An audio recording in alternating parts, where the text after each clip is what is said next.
So, yes, please, welcome to the fourth and final of this seminar series. In all seriousness, what I would stress is that if you have come for answers, you might be a little bit disappointed because both Leo and I have seen this as a journey to explore what questions need answering. Part of the thing I think that we have felt in terms of understanding the incongruence is there has been a rush into answers that are based very strongly in our own particular beliefs, our prejudices, our biases, and an unwillingness to take a step back from those in terms of the inquiry. This picture we have used in all of the seminars, and it's worth thinking about as we do a recap of the journey we have taken so far. Remember when we set out the very first seminar, for those who were here, we asked you to imagine that you had just been appointed leaders of the free world, or indeed the world economy. And below was a very unclear, murky space to which you had to find solutions. And here were these gentlemen with their hooks hanging from their balloons, looking through very impressive binoculars down for an answer that lies between that murk and that fog. Hopefully, during this, we are moving to a point where we can say something more than simply this. Sometimes it feels like we are not.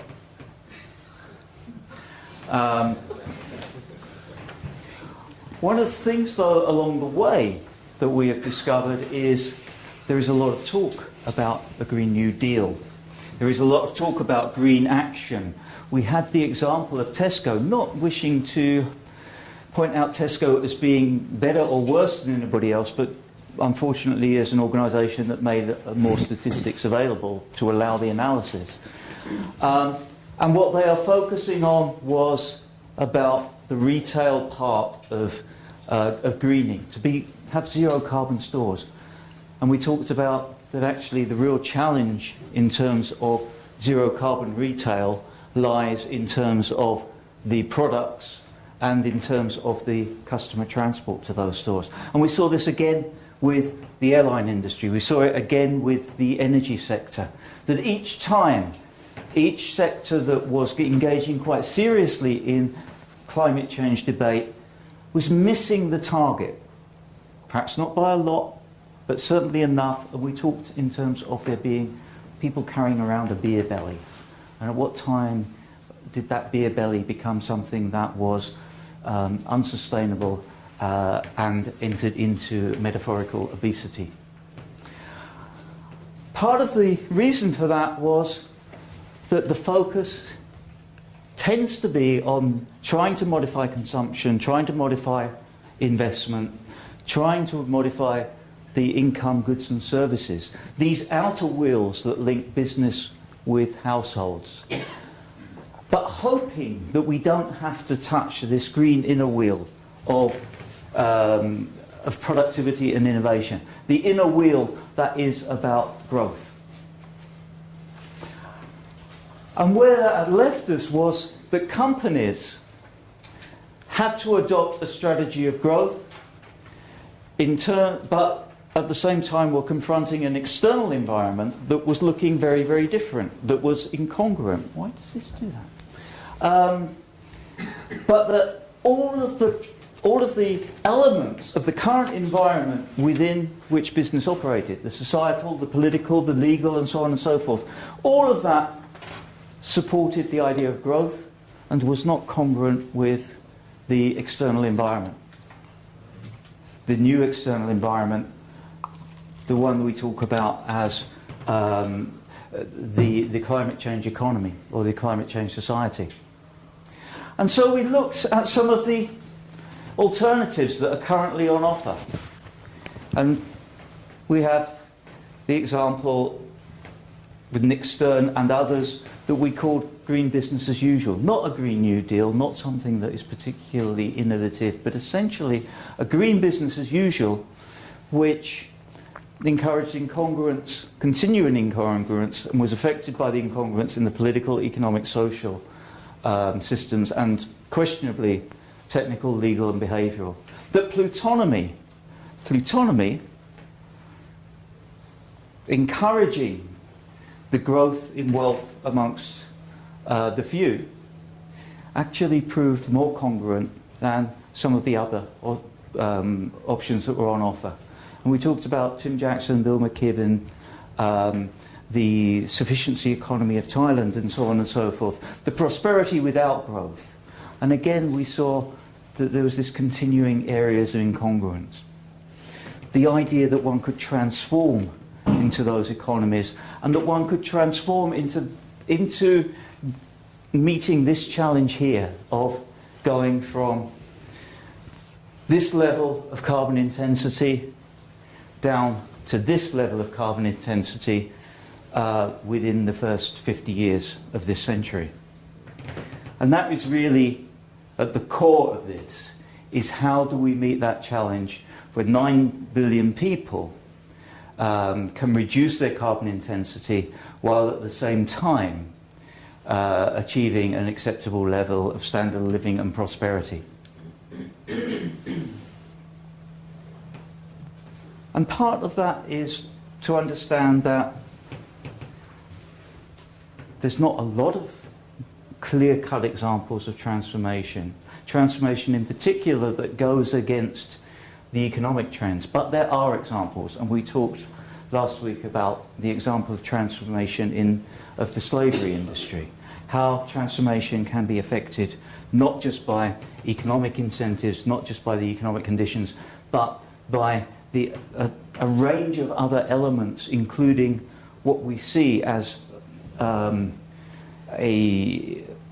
moral vision, as a values-driven vision, that through the acts of people, through the acts of institutions, and through understanding the process of transformation, it is possible to make the kind of shifts that seem to be required in order to move to the climate change equipped economy.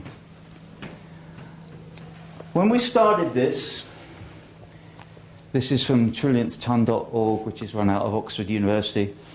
When we started this 4 weeks ago, this was our total emissions,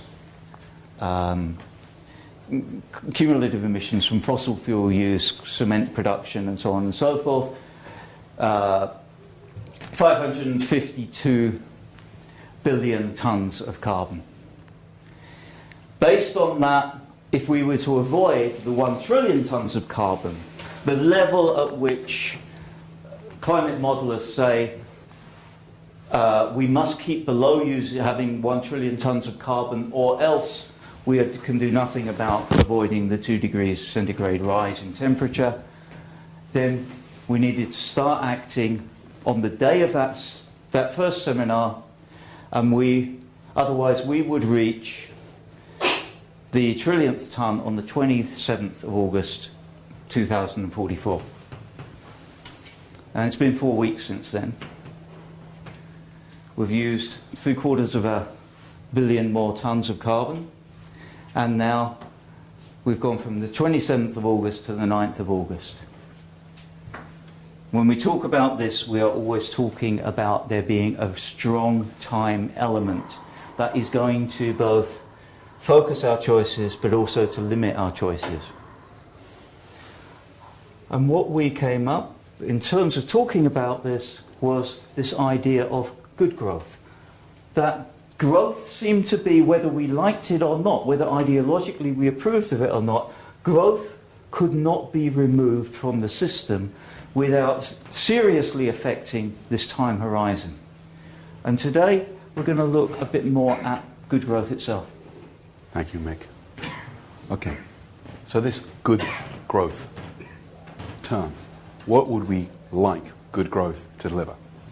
Well, we would like it, clearly, to address climate change and to address it within the timescale that Mick has identified, which is clearly where the capital comes in. We would like it to be comprehensive enough to address other sustainability challenges as well, including water, including poverty. We would also like it to be equitable. And above all, we would like it to be feasible, something that is doable from where we are now. Okay, summing it up, framing this differently for the economists in the room, which I know there are some. If we got a carbon-constrained universe, and a water-constrained universe, and a forest-constrained universe, we got some choices to be made.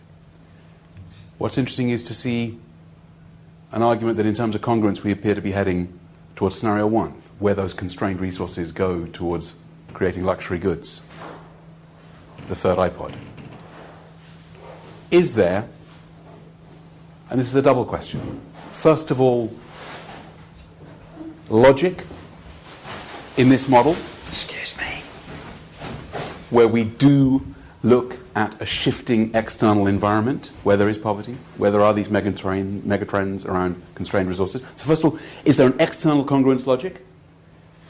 Secondly, is there an internal logic where it is possible, given what we've got, given the hand we've been dealt as a generation, is it possible to reverse this direction of travel and head with what we've got into this direction? Framing this differently again. If you just take a handful of the megatrends, and you can make a very long list here, and if you map these megatrends in a heat map against the different models, the different alternative economic models that might deal with them, what you see is clearly the plutonomy model by no means deals with them in an equitable basis. Clearly, business as usual, equally, especially if you consider the political and economic barriers to delivering capital, the type of level needed into clean tech. If you look at the green growth, exactly the same, though you could accelerate it with some carbon taxation and some subsidies. If you look at a prosperity without growth, theoretically, you could get there. Could you theoretically get there with good growth? I think the answer to both of them is if you were starting from a clean sheet of paper, you no doubt could. Starting from where we are, across the board, it looks complex. But what we're going to look at is not prosperity without growth, because we believe that it fails on the feasibility criterion.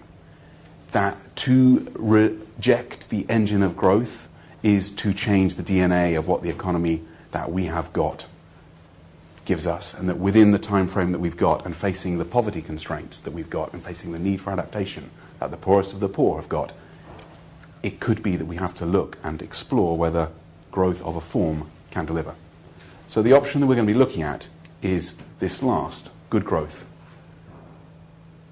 to see whether it can work with those megatrends and growth at the same time and deliver equitably, comprehensively, and feasibly what we need. And what I'd like us to do is to return to this slide, which we saw, I believe, in the very first seminar, which is, as you can see, the richest nation on earth, which is the United States on a bad day after Katrina, as a snapshot of an unevenly distributed future arriving one sunny afternoon. And what I'd like us to do is actually to have a brief moment of constructivism, where refinding a neighbor or two and refinding that diagram, you choose any aspect of that economic system. It could be the biodiversity, it could be the transport, could be the energy system, could be the way financing is delivered to women.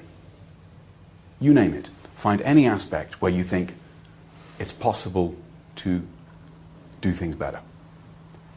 Take 2 or 3 minutes with a neighbor or two and identify a tweak. How would you do something differently?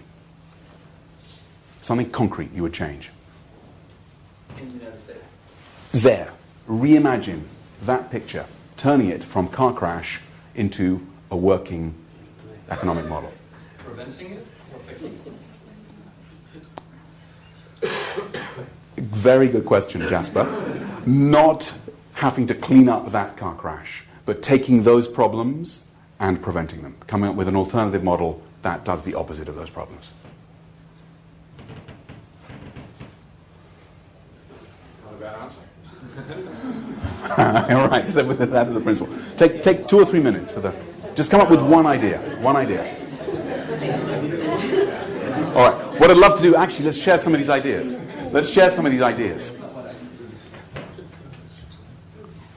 Who got?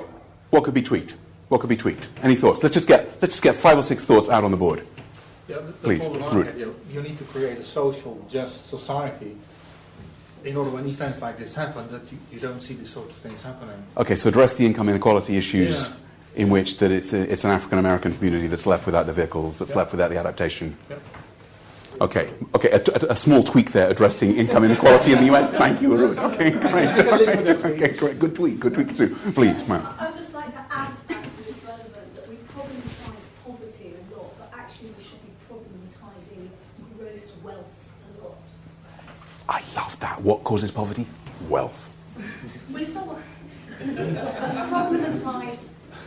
I'm getting a lot of shaking heads there. Just trying that out on people. Okay, yep, go. We should be problematizing gross wealth even where it does not cause poverty. Is that what you're saying? That is. Show me where that is. I suspect a longer conversation is brewing on that one. All right, okay, but to problematize gross wealth. That's what you said, yes? Yeah. Behavioural change, which sort of maybe linked. What behavioural change? Sorry, we'll get to you, but hold on. What behavioural change? Well, trying to make low carbon items as attractive as some high carbon goods. Interesting. So incentive system, behavioural change, however it might be achieved, please. And greening of energy. Okay. Then we're back on some vaguely safe territory here with that was the sort of answer I was expecting. Greening of energy, like what? Altering transport behaviours. Fine. So mass transport. Different sources of energy. Okay. Demand management, and so on. All right, because by and large you've got the highway system powered by fossil fuel or auto-industrial economy. Fine. So all right, great. Jasper, then Margaret, please.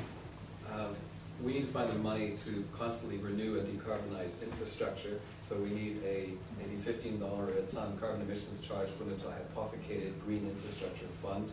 And we can use that to leverage enormous amounts of money through green bonds on an ongoing basis. We can decarbonize that way. And put a lot of people to work. No one's going to argue with you, apart from the electorate. Yeah, which is exactly what Sarkozy tried, 17 euros a ton rising to 100. But did he put it into a hypothecated fund? He was going to. And it's very interesting. There's a study done called Appetite for Change, where business supports carbon taxation if it's hypothecated, not if not. It's very interesting. Please. Great to have you back, by the way. Please. Restoring wetlands and biodiversity in terms of resilient natural ecosystems. Okay. So what's the German government's estimate? It's like $45 billion one-off capital investment to do that with a 4.5 to 5.2 trillion total annual payback. Please. A legal regulatory structure that prevents building floodplains and which provide a set of financial incentives which reinforce it. Okay, great. How about on the financial side? What's the normal? What did the financial system do? What was their traditional offering to this group?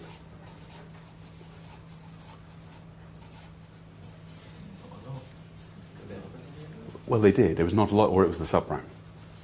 Yeah. It wasn't microcredit, it was subprime. Okay, so could there be microcredit to help these people set up businesses, create some economic opportunity? Please. 2 comments, if I may. Judge Weera-Mantri said, "It has come to my attention that the legal systems of the Western world are built on rights and individuals. And it's come to my attention that the legal systems," he was from Sri Lanka, "of the Eastern world are built on obligations and communities. It requires a massive change in moral values, and we haven't begun to understand that. Yeah. The second thing it requires is a company like Unilever, and this is not advertising, of course. Far from it. It doesn't seem at all. And its Sustainable Living Plan, which was published 10 days ago. Read it. This is leading edge in the world. I'd like to see it. It's on the web? It must Yes. be. Great. Small actions Great. make a difference. Okay. Let's return to that, because that is going to be a theme. whether the behemoth can be an agent for transformational change on this stuff, the incumbent versus the innovator who plays this through. Your first point about community, and what's the connection there with the transport points? Have you got an auto-industrial economy that by necessity alienates and prevents that from happening? And is that part of the revisioning? And do you have to do many of these things together to make any of them work? Okay, well, what we got just in, however long that took us, are a range of things from the micro to the macro that look at turning this around. How do you make that type of stuff happen? How do you distinguish between initiatives that are weighty and that move us in the right direction in a substantial way, and initiatives that are window dressing and are the creators of stasis? How do you distinguish between what you could call stuff that is just building plaque on the teeth of the economy and helping to make change harder to create, and the stuff that is really flossing off and creating a new system? What I'd like you briefly to share with me is a sort of flossometer, okay? We're going to do a little flossometer of some initiatives. And I'm not working for Kodak Initiative. And the criterion here is, does stuff embed a political, economic, social, technological, legal, and behavioral old world set of drivers, or does it dislodge them and help align the pestle with the new economy, which is the type that you just described? So that's the real criterion. Does it embed or dislodge the old economy and promote or prevent the new vision of the type that you just articulated? So let's just look at a few of these in action. And a first one, which is a great example, which is Tesco. And they are promoting energy efficiency, which is great. But what you'll see is that the reward is air miles. Okay. Flossometer. Is it plaque or floss?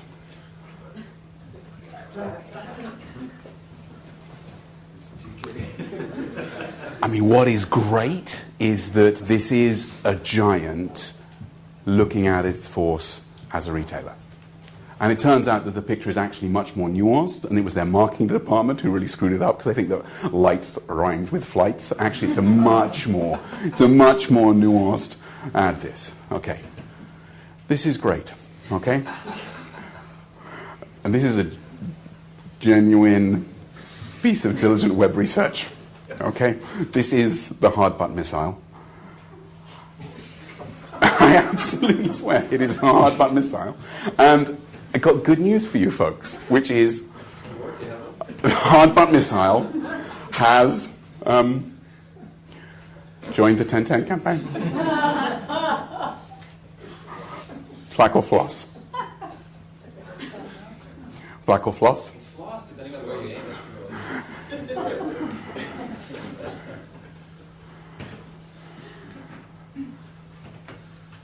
Another example, which is McDonald's in San Francisco, has come up with an initiative to ban the serving of Happy Toys, the Barbie dolls, etc., with the meals on the grounds of the carbon, etc. The government has required McDonald's, the local San Francisco, to ban McDonald's. If, that is, they ban them, but not in all cases. If you serve 3/4 of a cup of fruit or half a cup of vegetable, you are allowed to get the toy. Now, again, it's interesting. It's tackling obesity. It's a wholesaler moving in the right direction. But you may argue that each of those three, is it a question of doing the wrong thing better? Is it a question of business not acting as a transformational agent? And is there an implication of this in terms of political economy? What's interesting here is that the driver of change is the government, that it's local authorities who require this. And it returns us to the model of the evolution of risk for business that we looked at very early on, which is the possibility that we enter a fourth phase. Phase one for business was you're just dealing with the government. Sustainability issues are regulated only by the government. They've got their standards. You meet them. The standards are fixed. Life is very simple. With the death of distance and connectivity, business had multiple conflicting regulators they had to be accountable to. It was complicated, but you would form an industry association, form an industry standard, meet that too. That with climate change, suddenly things became more complicated. You had multiple conflicting stakeholders who weren't just disagreeing with themselves, but whose own regulations became unstable. They started, as the data comes in, as the science became more and more robust, to get more and more uncertain about what exactly was the right road for certain industries to take. For CCS, for nuclear, for hydro, for biofuels, for you name it, sector after sector, the rules of the road just getting ripped up. But what you're seeing is initial signs of something very interesting, which is where we had started to think that the real journey was going to be sequential, from 2 into a pretty robust period of 3, that future is more unevenly distributed as well. That even as we start to enter 3, and are still playing in a way as business by the rules of 2, we're starting to see hints of 4, where you're starting to see governments at the local, at the national, potentially the supranational level, starting to say, you guys, as the private sector, are not getting your act together. You are not managing to regulate this. And there is therefore a move towards more authoritarian moves to regulate industry behavior. Is that the model that we are headed for?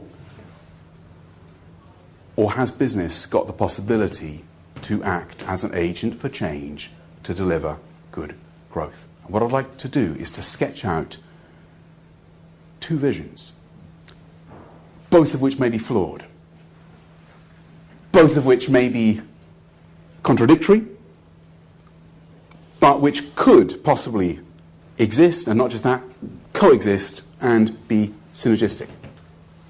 What are those 2 models? Let's look at the first. This is Nike considered with the zero carbon footprint shoe. Is this an example, similar to the Unilevers, of a giant using its power to change a sector, to change a supply chain, to reconfigure an industry? Or is this the ultimate example of consumption engineering, where the real product that's being manufactured here is the desire? And the desire for those that are often lower income groups to spend a large amount of their disposable income on shoes that deliver status. Is that a luxury? Is that a basic need? Is that a large amount of carbon and other resources going for the satisfaction of non-basic needs at the expense of those basic needs? That's model 1. Model 2, TED. And this is TEDx, and this is TEDx Kibera, the largest slum in Africa, in Nairobi. Is this a transcendental example of social enterprise, of the African slum as a lab for the enterprise of the poor people in those slum dwellings to manage to create growth and to use their talents to make their lives better? Is that what this TEDx slide shows? Or is this an example of what Slavoj Žižek would say is coming down on the wrong side of the great debate today? For Žižek, the debate is not between left and right. The debate is between political and non-political. The debate is between business as the agent of change within the existing economic framework, or mass political protest as the agent of change. And is the impact of Kibera here, therefore, a positive one, which is to manage to create a group where they're bringing together this community to drive social agency and to create social enterprises, or is it actually static or aggressive, in the sense that what it's doing is postponing and reducing the potential for political process to bring change? So what do these 2 models do? Do they work, either of them? Can they coexist? Can there be synergy? Mick, over to you.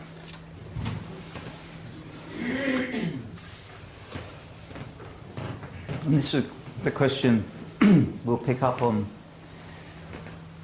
in a little while.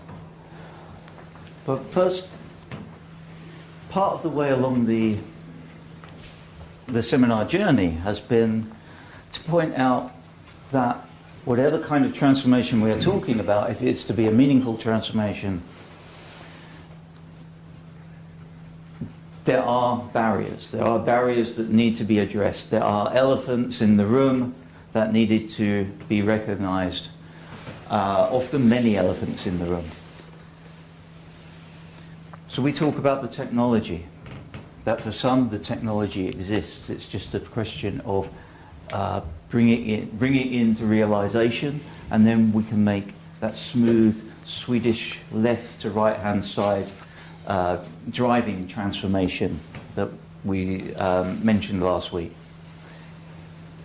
However, the technology, the investment in the technology to make that real just within the UK would be £14 billion a year.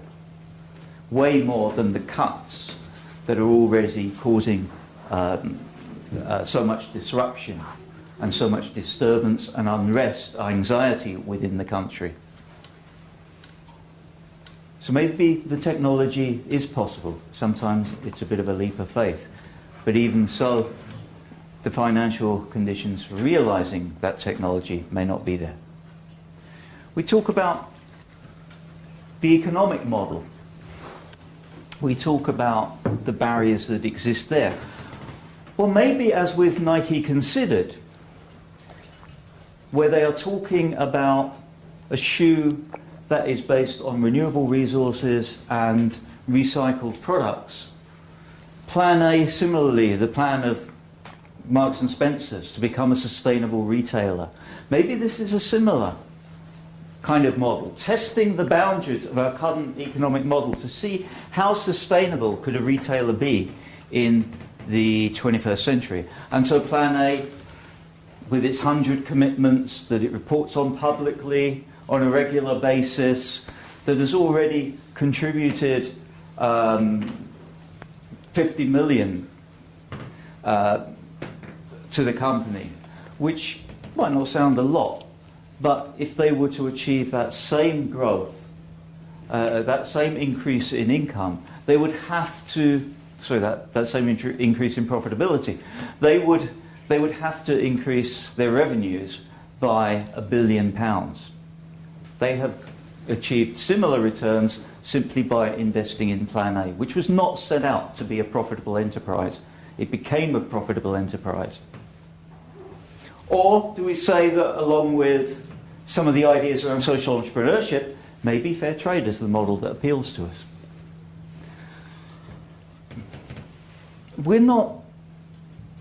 We're raising the question about which or both of these is able to achieve the kind of good growth that we are talking about. We're not saying that we believe one more than another. We are,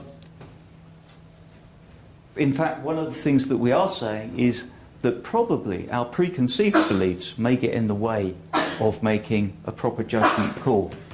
Because fair trade guarantees a better deal for third world producers. The only slight problem with that is it's never been able to prove systematically any benefits to producers. It's got the odd case study.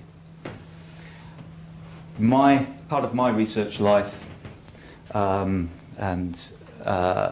with colleagues at the business school here, was to look into what the benefits that fair trade brought third world producers. And I won't go into what those benefits were or were not, but it's highly problematic. It led to the marginalisation of women from a democratic process. It did not deliver better returns or incomes for people.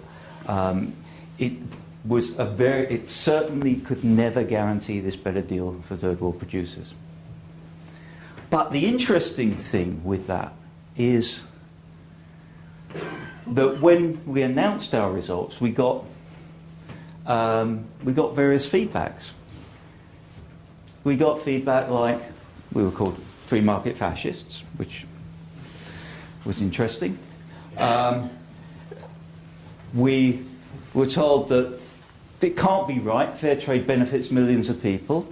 We were told, go to the Fair Trade Foundation website. You'll find all the evidence there.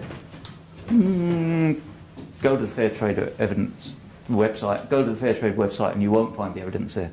But this was the interesting one. This was the interesting piece of information. When I first saw this as a response, I was kind of thinking, oh, that's so lame. And the more I thought about it, this is actually absolutely crucial in terms of the behaviour.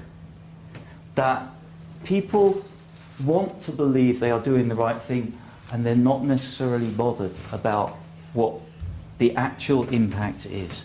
And I think that is an important shift that needs to be had. Again, this article is in Corporate Governance, it's also in Journal of Business Ethics. That gets a bit academic-y, but it gives the data for over 3 years that we collected to prove this point.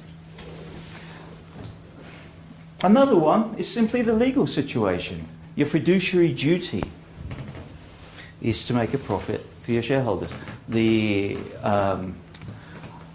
company law reform under the Labour administration did not tackle this basic non-plurality of purpose for the company. So the shareholders are holding the CEO to account. We might want CEOs to be leaders of change.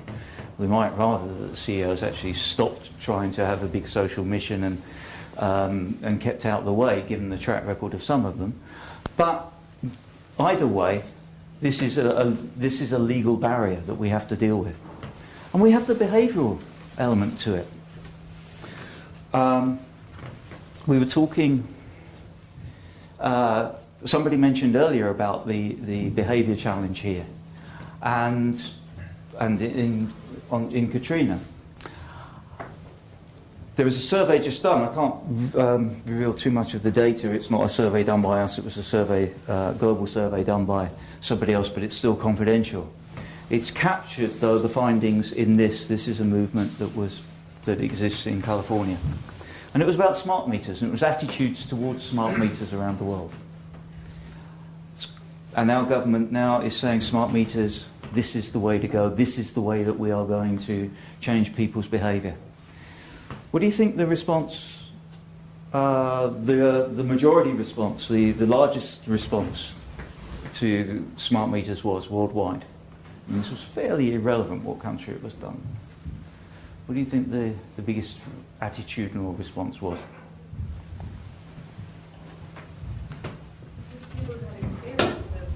Whether they were, how they felt about them. Control, probably. Yeah, control. Most people would not allow a smart meter in their house. Full stop. Didn't matter what it does.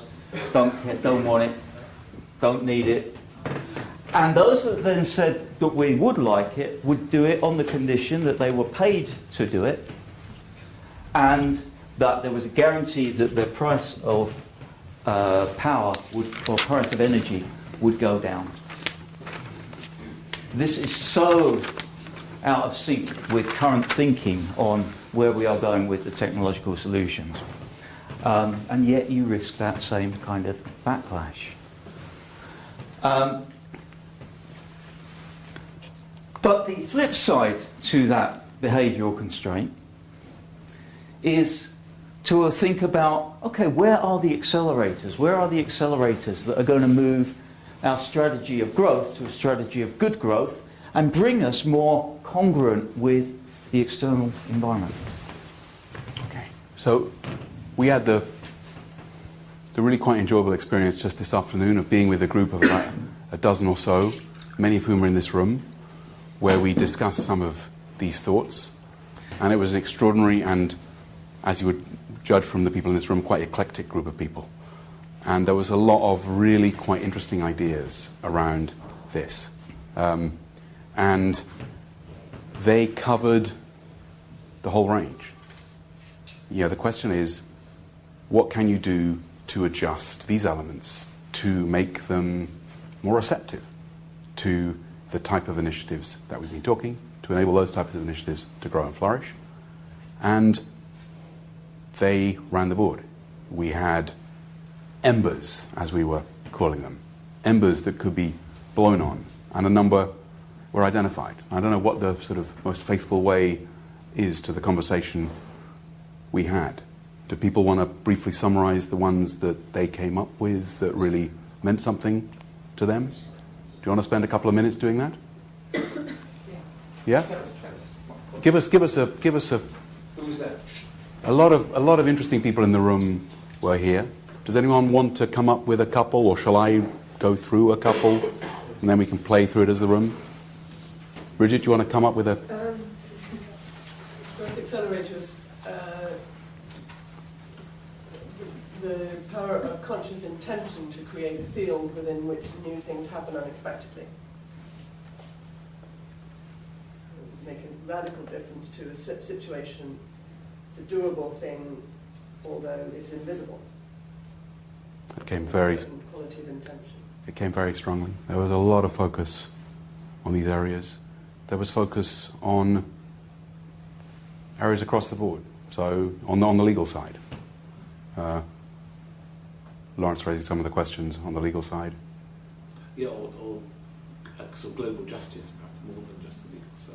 The idea of thrashing out what we mean by a kind of globally just outcome for something like Copenhagen. And there's, a filament of hope there that we were just talking about an hour ago was a recent law case, Comer versus Murphy, where the law courts recognized the causality between carbon emissions and climate change, and therefore the legal culpability for those giving out carbon emissions for the impacts of climate change. The next step in the debate is looking at country level and company level responsibility for those shares in liability. At the moment you start to see that with countries, and there's already lawsuits from Bangladesh and the Maldives around this, the moment you start to see countries looking at the prospect of national liability is a moment where you might see a tipping point towards national level legislation to protect against that. For the sake of time, I will try to fast track through some of this. We saw an initiative that was called out among the mayors. International mayors looking at the decentralization of some of these initiatives and the good growth movement as a bottom-up movement combining with the top-down to create structures that could be scaled out. We had a parting shot from one of the participants to his former World Bank colleague on his right, which was, why doesn't China, as it bankrolls global development, impose environmental conditionality like the World Bank used to on development projects, including potential carbon conditionality? We had a question around procurement and whether global large-scale players could use their leverage in their supply chain and their contracting, as Unilever does, as M&S does, as Walmart does, as Tesco does. Just some examples of what you could almost call a rewiring, which I think is the project. It's like an electrician. It's got to get the electricians in to do a better job of it this time, to rewire from this economic system that ignored the ecosystem and put no positive current on it, no charge on it, to one that recognizes it, values it, and we've got to create the flow of capital and goods and services and ideas and innovators and people towards the stuff that works. An example of the rewiring from one of those Geneva institutions that no doubt benefited. Another piece of just intricate, nitty-gritty rewiring that we mentioned last time, the 10K disclosures, which have a profound impact on the valuations of coal companies. And the moment that's disclosed, a profound impact on their ability to attract capital and investors. Again, accelerating the flow towards the green economy. And I just want to make, I think, two sort of, from my side, closing points of optimism. The first is, I think, this job, if you just break it down and do that wiring bit by bit, there is a cumulative effect and you will start to see acceleration from doing these little bits. And the second is a sort of paradoxical point of optimism, that there is a point of mismanagement of our ecosystem where the takeover job, like taking over from a company, that's been really badly managed. It's actually possible to do a better job relatively easily. And that if we just return to one of the examples that we looked at in, I think, the second seminar of the Kenyans and their problem around firewood, that you've got in Kenya a country that's being deforested, and you've got institutions like the prison system I spent time in that's spending $3.5 million a year on the firewood. That's deforesting Kenya, as well as the global impact of 2 million air quality deaths a year from inhaling smoke. So you've just got a lose financial, social, environmental model. What you can see is that it's possible to turn that around, that you can have a negative cycle. You can have a negative cycle. Slam the lid. Slam the lid. Yes. Oh. And that negative cycle can be tipped. That negative cycle can be tipped. And we started with the Perez model for moving from eruption to frenzy through to synergy and maturation. Well, what's it actually going to take in this particular example to get it up towards maturation? Well, arguably, it is going to take synergy. It is going to take that example of the Kibera coming together with the Nike. It's going to take this little tiny company, Skylink, which is started by two cousins, Samuel and Agnes, teaming up with the government, with the Kenyan prison system, the innovator with the incumbent. And the moment they do that is, Nick, this is now virus. Virus. Virus has struck it. Next. Okay. The moment they do that, the moment you get that synergy, is the moment that they can get it implemented within 100 prisons in Kenya and then moved out into 4,000 secondary schools. The moment they do that, they've got carbon on a large scale whose revenues will transform the economics of it, will enable the prison system then, with the savings they've got and the money from the carbon, to train up the prison population as domestic biogas installers, which is exactly their plan. At which point, suddenly, you've made quite a bite into Kenya's energy system, and you've delivered one strand around green energy. So the conclusion there is there are points of inflection by which you can scale up. Mick, over to you. I will add a last comment on Nike before I hand over, which is, and it relates, Jane, to the points you've been making, and Bridget, to the points you've been making across the seminar series. I think right now we're at a point of three-way finger pointing, which is business points at government and says, you're not giving me any regulation to do this. Governments point at the electorate and the individuals and say, you're not telling us to do this. You're not voting for this. And the individuals point at business and say, you're not doing enough. Is there a way to break out of this? Which is the agent that moves first? And ultimately, I think what this presents is an opportunity. And the opportunity, if you move on to the next slide, Nick, is to transform a number of these. And the real driver for that, if you move on to the final slide of Milton, the real driver of that is to tell the economists that they are wrong, that we are smarter than these guys, that these guys came up with a model for us, and just flip back to the last one. And that model for us was that we could attain utility from consumption. And increasingly, in the late 1990s into the 2000s, not just utility, but identity through consumption.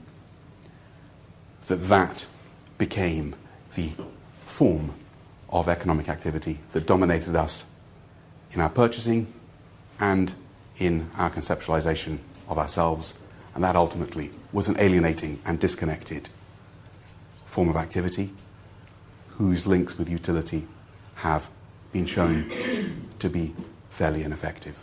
Above $13,000 a year, GDP per capita, utility just tailing off, happiness in the US plateauing in 1957 when 35% of the population said they're very happy, and being on a fairly steady decline since. The opportunity, I believe, is to come up with a different approach here, and the different approach is not a very complicated one. And as a last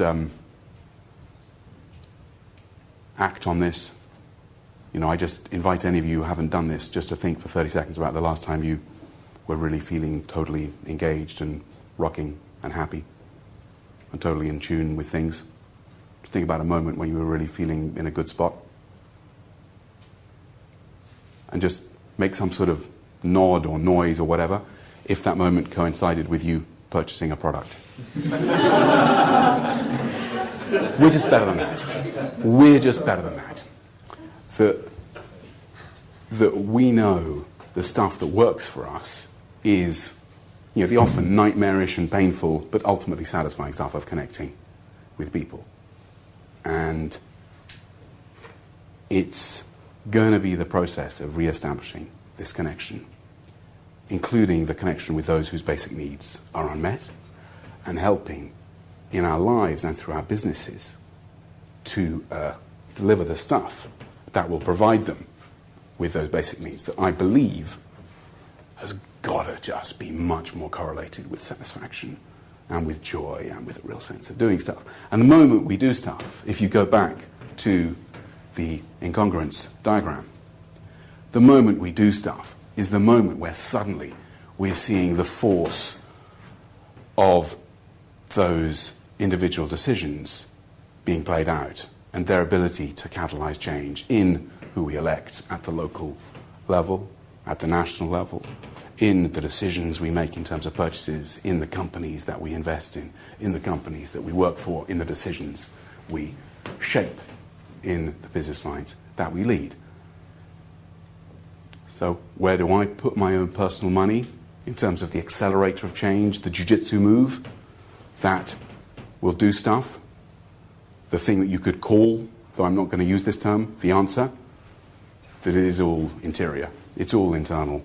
It's all in us reconfiguring what we believe is the good life for us and what will create utility for us and those around. And that to do that will be the driver of change. And Mick, over to you. I'm going to do 1 minute. It will be no more.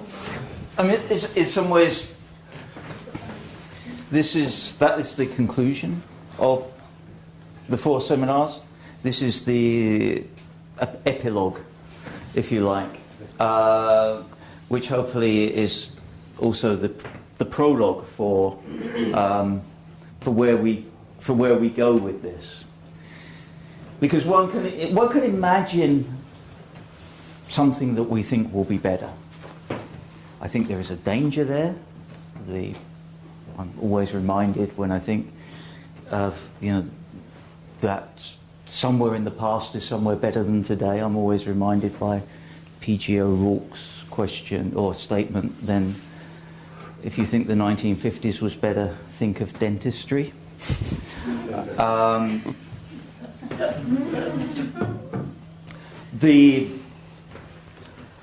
But there is something there that is to do with the emotional. There is something to do with that to tackle climate change does require a connection of a kind that has become, in some ways, irrelevant with the congruence around the preceding external environment. But what that's going to look like is going to be different on different stages on what seems like, for us, an inevitable journey. And there is going to be tension, there is going to be disagreement. And part of the thing is also going to be in some ways feeling comfortable with things that we don't like. If we think in terms of companies, when we are talking about good growth, that process of good growth, as opposed to what a good growth company looks like, is going to be made up of perhaps some fairly dubious, ugly companies. But they do have a lot of assets. They hold our pension funds. They hold do they play a part in terms of providing the bridges towards good growth, the sort of the bridges that are taking place here? The recidivists are kind of easy to deal with. They're the companies that do not in any way contribute and in fact clearly harm the shift. The survivalists may be the companies that are looking at ways to deal with a certain amount of plaque. Maybe they're the teeth whiteners, to come back to our earlier analogy. Maybe there's companies here that are neutrals, that don't have an effect one way or another. But in terms of thinking about companies, we need to distinguish between those that are bridges towards the future. Maybe they will never become part of this new good growth economy, but they help us to get there. Maybe that is the role with Plan A. Maybe that is the role with social enterprise. Maybe that is the role with Nike Considered. And then we have the good growth companies themselves.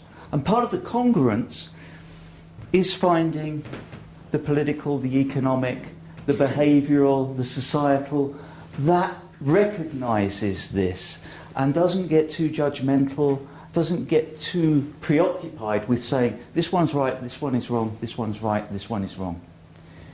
Because although there is a moral element to this journey, there is a danger that if we see it as a moral journey, we could actually derail the purpose being about the sustainability of the fundamental ecosystem in which we exist.